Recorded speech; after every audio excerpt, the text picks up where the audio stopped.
ఆంధ్రప్రదేశ్లో ఒక ప్రధాన వార్త ఇక్కడ కనిపిస్తుంది.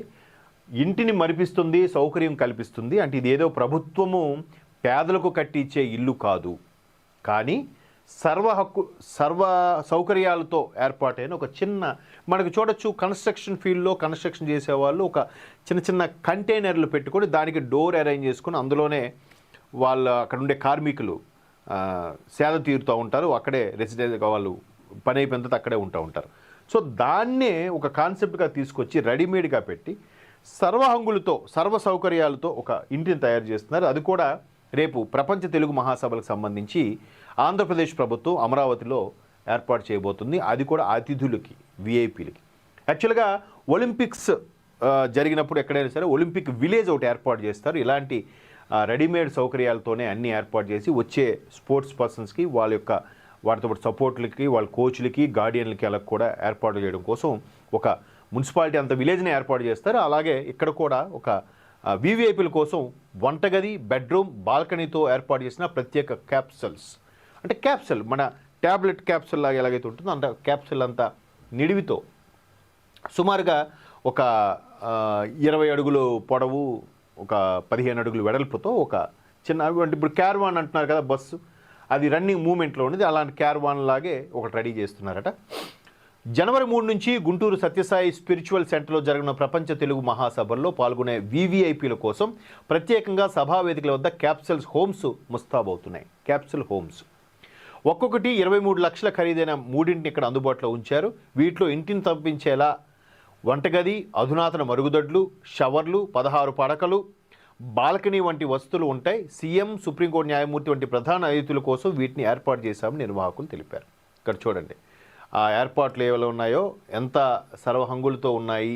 గీజరు, వెస్టర్న్ కమోడు, వాష్రూమ్ సంబంధించి ఇవన్నీ కూడా ఈ విధంగా ప్రపంచ మహాసభలకు సంబంధించి ఆంధ్రప్రదేశ్ ఈ విధమైన ఏర్పాటు చేస్తుంది. దీంతో పాటు ఆంధ్రప్రదేశ్ 2026కి రిజల్యూషన్కి సంబంధించి కొన్ని నిర్ణయాలు అయితే తీసుకుంది కూటమి ప్రభుత్వం. ఆ నిర్ణయాలు ఏంటంటే, ప్రధానంగా ఏదైతే వైసీపీ ప్రభుత్వంలో 1%, 0.5% ఎందుకు తొందర అని ఎటకారం చేసే మాజీ మంత్రి ఇప్పుడు ఎక్కడున్నాడు కూడా తెలియదు ఆయన.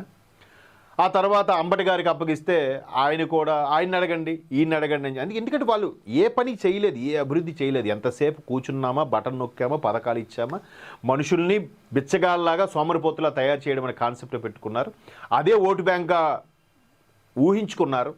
డ్రీమ్స్లోకి వెళ్ళిపోయారు. 30 ఏళ్ళు మనమే ఇంక తిరుగులేదు, మనం అందరం ఇలా చిల్లర వేసేస్తున్నాం, మనకి బాగుంటుందని. కానీ చాప కింద నీరులాగా వ్యతిరేకత విస్తరించింది. ఘోర పరాభవం, 11 సీట్లకే పరిమితమయ్యారు. ఘోర పరాభవం ఇప్పటికీ రియలైజ్ అవ్వట్లే వాళ్ళు. సో అట్లాంటిది పోలవరం ప్రాజెక్టు 2014 నుంచి 19 మధ్యలో చంద్రబాబు నాయుడు గారి ప్రభుత్వం 70% పూర్తి చేస్తే తర్వాత వీళ్ళు 71% చేశారు 5 ఏళ్లలో. నిధులు వచ్చాయి, అవి కూడా ఆమ్యామ్యాం అయిపోయాయి. అంటే పథకాలు, దాని పేరు. నిజంగా పథకాలకు ఇచ్చింది ఎన్ని కోట్లు, లెక్క ఎన్ని కోట్లు. Controller and audit general CAG నివేదిక ఇచ్చింది కూడా. భయం ఎందుకు? మాకేం భయం ఏముంది? బెయిల్ మీద బయటకు వస్తాం, బెయిల్ మీద నడిపిస్తాం అంతా. ఏముంది? మనిషి అన్నవాడు ఎక్కడో తెగుతాడుగా, 1 కోటికా 2 కోట్ల 10 కోట్లుగా తెగుతాడు. కాబట్టి మనం నడిపిస్తూనే ఉంటారు. మనలాంటి అందరూ ఇంకా మొద్దుబారిన మెదడులతో కొంతమంది ఫాలో అవుతూనే ఉంటారు. అది ఇంకా వాళ్ళ విజ్ఞతగా వదిలేద్దాం. ఇకపోతే చంద్రబాబు నాయుడు గారు కూటమి ప్రభుత్వం బీజేపీ, జనసేన, టీడీపీ కలిపి కొన్ని రిజల్యూషన్స్ సెట్ చేసింది. అందులో ప్రధానంగా పోలవరం ప్రాజెక్టు, అలాగే వెలుగొండ ప్రాజెక్టు, దానికి తోడు చాలా, అంటే ఒక్కొక్క వెలుగొండ ప్రాజెక్టు చేస్తే ప్రకాశము, కడప, నెల్లూరు ఈ జిల్లాలకు సంబంధించి సుమారుగా 4000 హెక్టార్ల భూమికి సాగునీరు, తాగునీరు అందించడం. తర్వాత ఈ పోలవరం అయితే మాత్రం ఇంకా, అంటే ఒక సినిమాలో కూడా ఎక్కడో చూపించారు, గోదావరి తల్లి నీరు 70% వృధాగా సముద్రంలో కలిసిపోతుంది. ఆ 70%లో మనకు 30% వాడుకుంటే 30%, ఇంకా రాబోయే కొన్ని వందల సంవత్సరాలకి ఇంకా మనకి తాగునీటికి, సాగునీటికి ఇబ్బంది లేని పరిస్థితులు. అటువంటిది కూడా చేయనివ్వలే. బట్ ఇప్పుడు ఇది కంకణం కట్టుకొని 2026లోనే దాన్ని పూర్తి చేయాలి, ఎలాగైనా జాతికి అంకితం చేయాలని. అలాగే వెలుగొండ ప్రాజెక్టు ద్వారా కానీ, మరోవైపు ఉత్తరాంధ్రకు సంబంధించి ఏదైతే గత ప్రభుత్వం అది చేస్తాం, ఇది చేస్తాం, క్యాపిటల్ చేస్తాం, గుడ్డు చేస్తాం, ఊరికే అక్కడ ఉన్న భూములను దొబ్బడానికి ప్లాన్. సో మొత్తానికి ఈ దసరా ఆ దసరా అని చెప్పి 2020 నుంచి 23 వరకు నడిపించేశారు. బట్ చేయలేదు. ఉన్న ఆ ఋషికొండ కొండను కూడా బోడిగుండు కొట్టించేశారు పక్కన పెడితే. ఇది ఉత్తరాంధ్రకి ఏదైతే అనుకున్నారో ఐటీ హబ్గా తీర్చిదిద్దాలని డిసైడ్ అయింది కూటమి ప్రభుత్వం. దాంట్లో భాగంగానే అందరికీ తెలిసిన వాస్తవం ఇదంతా సొల్లు. మొన్న రీసెంట్గా తెలంగాణ కేసీఆర్ మాజీ ముఖ్యమంత్రి కేసీఆర్ గారు కూడా చంద్రబాబు నాయుడు లాంటి హైటెక్ ఇక్కడ రేవంత్ రెడ్డి గారు చేస్తున్నారు, ఆయన ఉత్తి సొల్లు కబుర్లు అన్నారు. ఏంటి గూగుల్ లాంటి సీఈఓలు వస్తున్నారని చెప్పినా కూడా మొన్న కేసీఆర్ గారు ఇట్లాంటి స్టేట్మెంట్ ఇచ్చారు చంద్రబాబు నాయుడు గారిని కంపేర్ చేస్తూ రేవంత్ రెడ్డి గారిని. ఇంకా ఆయన మేధస్కే వదిలేద్దాం. సో అట్లాంటి కేసీఆర్ గారు ఇట్లా అంటే మరి అది గూగుల్ ఏదైతే ఉందో డేటా సెంటర్ అది అబద్ధమా? సిటిఎస్ అది కాగ్నిజెంట్ అంటారు, తర్వాత ఇన్ఫోసిస్, టీసీఎస్, క్యాప్జెమిని ఇవన్నీ కూడా ఎంఓఎల్ చేసుకున్న అవన్నీ అబద్ధాలా?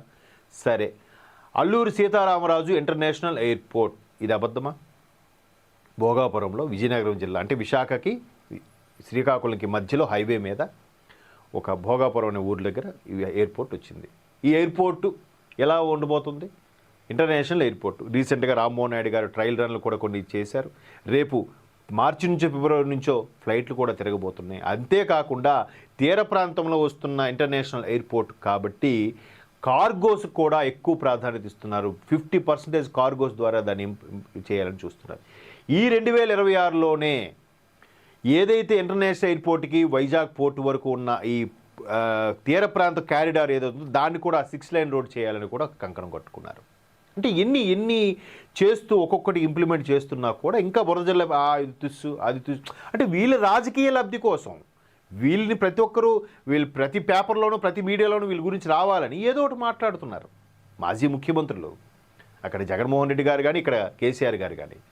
సో ఇలా మాట్లాడు ఇవన్నీ కూడా ఖచ్చితంగా చేసి తీరాలి అనుకొని కూటమి ప్రభుత్వం కంకణం కట్టుకున్న నేపథ్యంలో ఈ నీటి విధానం ముసాయిదా విడుదలకు ఏర్పాట్లు సిద్ధమవుతున్న జనవనరుల శాఖ. ఈ నెలలోనే పోలవరం వెలుగొండతో పాటు ఉత్తరాంధ్రకు చంద్రబాబు. చూడండి ఒక్కసారి వాళ్ళు తీసుకున్న నిర్ణయాలు చూద్దాం ఒకసారి. ముఖ్యమంత్రి చంద్రబాబు నాయుడు ఈ నెలలో సాగునీటి ప్రాజెక్టుల బాట పట్టబోతున్నారు. పోలవరం వెలుగొండ ప్రాజెక్టుతో పాటు ఉత్తరాంధ్ర ప్రాజెక్టులను క్షేత్రస్థాయిలో పరిశీలిస్తారు. ఉత్తరాంధ్రలో కూడా ప్రత్యేకంగా నాగావళి అలాగే వంశధార కొన్ని నదులు ఉన్నాయి. అవి ఆల్మోస్ట్ ఆల్ కృష్ణా గోదావరి లాంటి జీవనదులనే చెప్పాలి. వీటంత పెద్దవి కాకపోయినా చిన్న నదులు. బట్ అది దేనికి ఉపనదులు కావు, డైరెక్ట్గా సముద్రంలో కలిసే పెద్ద నదులే. వర్షాలు కారణం వర్షాభావ పరిస్థితుల వల్ల కూడా కొంత కావచ్చు. సో మొత్తానికి అటువంటి తర్వాత వంశధార ప్రాజెక్టు ఒకటి ఉత్తరాంధ్రకు సంబంధించి, అలాగే శ్రీకాకుళంలో ఉద్దానం నీటి ప్రాజెక్టు, అలాంటి వాటికి కూడా ఈ నెలలోనే దాని యొక్క సమస్యలు పరిష్కరించి ముందుకు తీసుకెళ్లే పనిలో ముఖ్యమంత్రి చంద్రబాబు నాయుడు గారు అంటే కూటమి ప్రభుత్వం డిసైడ్ అయ్యింది. అది ఇప్పుడు మనం చూస్తాం. గడువులోగా ప్రాజెక్టు నిర్మాణం పూర్తి చేయడంపై సమీక్షిస్తారు. అంటే నిజంగా అనుకున్న గడువుకు అవుతుందా అవ్వదా, చేయగలమా చేయలేమా. ఆల్రెడీ 14 నుంచి 19 మధ్యలో గోదావరి కృష్ణా జలాల్ని కలపాలనుకున్నారు, అది కలిపేశారు. అది సక్సెస్ కూడా అయ్యింది. ఏదో వాటర్ ట్యాంకర్తో నీరు వదిలి ఆయన వచ్చేసరికి పువ్వులు జల్లి చేసే ముఖ్యమంత్రి టైపు కాదు ఈయన. ఆల్రెడీ 19, 18, 14, 19 మధ్యలో 17లో ఎప్పుడో కృష్ణా గోదావరి జలాలు కలపడం కూడా జరిగింది. బట్ దాని మీద కూడా పెద్ద విరిచిన వాళ్ళు ఉన్నారు. సరే, సో యాక్చువల్గా ఏదైతే రహదారులను డెవలప్ చేశారో భాజపా ప్రభుత్వంలో నిజంగా భారతరత్న అటల్ బిహారీ వాజ్పేయి గారు ప్రధానిగా ఉన్నప్పుడు జరిగిందో, ఆయన మరొక కళ నదుల అనుసంధానం. నదుల అనుసంధానం కూడా అనుకున్నారు. బట్ మహానుభావుడు మళ్ళీ అవ్వలేదు, కాంగ్రెస్ ప్రభుత్వం వచ్చింది. లేదంటే ఆయనే ప్రభుత్వం మళ్ళీ వచ్చుంటే నదుల అనుసంధానం కూడా జరిగేదేమో. అది నిజంగా నదుల అనుసంధానం హైవేల అనుసంధానం చేస్తే ఇంకా భారత్ సస్యశ్యామలం అనే దానికి ఇంక తిరుగు ఉండదు. బట్ వాజ్పేయి గారి కళ నెరవేరుద్దాం అనుకున్నాం. ఇకపోతే 2027 డిసెంబర్ నాటికి పోలవరం ప్రాజెక్టు పూర్తి చేయాలనేది లక్ష్యం. గోదావరి పుష్కరాలు 2027 జూన్ చివరి వారంలో మొదలవుతాయి. సరిగ్గా అప్పుడే ఖరీఫ్ సీజన్ ప్రారంభమవుతుంది. అప్పటికీ పోలవరం ప్రాజెక్టు పూర్తి చేస్తే బాగుంటుందని కేంద్ర మంత్రి నిర్మలా సీతారామన్ సూచించారు. 27 అంటే ఇది 26 స్టార్టింగ్లో ఉన్నాం. ఇంకొక 2 సంవత్సరంన్నరలో టైంలో ఖచ్చితంగా అయిపోవాలని డిసైడ్ అవుతున్నారు. 27 డిసెంబర్కి పూర్తయి ఈలోగా జూన్లోనే వస్తుంది. ఈలోగా కొన్ని కుడి కాలువ, ఎడం కాలువ, చాలా కాలువలు ఉంటాయి కదా. ఇప్పుడు సర్ ఆర్థర్ కాటన్ ద్వారా పోలవరంకి సంబంధించి ధవళేశ్వరం దగ్గర డ్యామ్ నిర్మించి కాలువలు తవ్విస్తేనే ఇప్పటికీ ఆయన విగ్రహాలను పెట్టి పూజ చేస్తున్నాం. ఒక బ్రిటిష్ వాడు అయ్యుండి మొన్న ఒక 2 ఏళ్ల కిందట ఆయన ఆయన మునిమనవడు ఎవరో వస్తే వాళ్ళకు కూడా ఊరేగించి సన్మానం చేశారు. మన వాళ్ళ యొక్క కృతజ్ఞతా భావం ఆ స్థాయిలో ఉంటుంది. మరి అదే పోలవరం ప్రాజెక్టు చేస్తే చంద్రబాబు నాయుడు గారు విగ్రహాలు పెట్టుకోలేమో కదా. చూద్దాం. అయితే దీన్ని నిర్మలా సీతారామన్ గారు సూచించారట. పోలవరం ప్రాజెక్టులో తొలి విడత నిధుల మంజూరుతో పాటు అడ్వాన్స్గా నిధులు ఇచ్చేందుకు అంగీకరించిన క్రమంలోనే కేంద్రం గడువు కూడా నిర్దేశించింది. ఆబ్వియస్లీ, ఎందుకంటే మేము ఇస్తున్న పని ఎంతవరకు అయిందని అడుగుతారు కదా ఎవరైనా. ఏ కంపెనీ యజమాని అయినా, ఏ ప్రొడ్యూసర్ అయినా, బాబు ఇంత కొన్ని కోట్లు పెట్టావు, సినిమా ఏం తీసావు, ఎంతవరకు తీసావు అని కూడా అడుగుతారు కదా. అలాగే ఇక్కడ కూడా నిర్మలా సీతారామన్ గారు మనం రీసెంట్గా చెప్పింది ఏంటంటే ఆంధ్రప్రదేశ్కి ఎంత అవసరం ఏముందో మ్యాక్సిమం పాసిబిలిటీస్ అని చేయండి అని ప్రధాని మోదీ గారు కూడా స్వయంగా చెప్పారట. ఆవిడ ఒక సభలో నేను ఈ మాట చెప్పకూడదు కానీ చెప్తున్నాను కూడా చెప్పారు. సో గత ప్రభుత్వం లాగా మింగేసి తినేసిది ఉండదు కాబట్టి దానికి మళ్ళించి టార్గెట్ పెట్టుకున్నారు. ఇదంతా కూడా అన్ని జిల్లాలకు కూడా, అన్ని జిల్లాలు అంటే ఇప్పుడు సుమారుగా 26 జిల్లాలు కాస్త 23 జిల్లాలు మళ్ళీ వచ్చాక 29 జిల్లాలు అవుతున్నాయి ఆంధ్రప్రదేశ్లో. 29 జిల్లాలకు సంబంధించి కూడా ఒక్కొక్క జిల్లాకు ఒక్కొక్క ప్రాధాన్యత కల్పించేలాగా అన్ని జిల్లాలు కూడా అభివృద్ధి వికేంద్రీకరణ కోసం కూటమి ప్రభుత్వం ప్రయత్నిస్తోంది. అలాగే కర్నూలు, అనంతపురం మధ్యలో కూడా ఏదైతే బెంగళూరు సిటీ ఇప్పటికే బాగా పొల్యూషన్ పరంగా కానీ, ట్రాఫిక్ పరంగా కానీ అక్కడ ఉండే ఎంటర్ప్రీనర్స్, బిజినెస్ వాళ్ళు ఇబ్బంది పడుతున్నారు.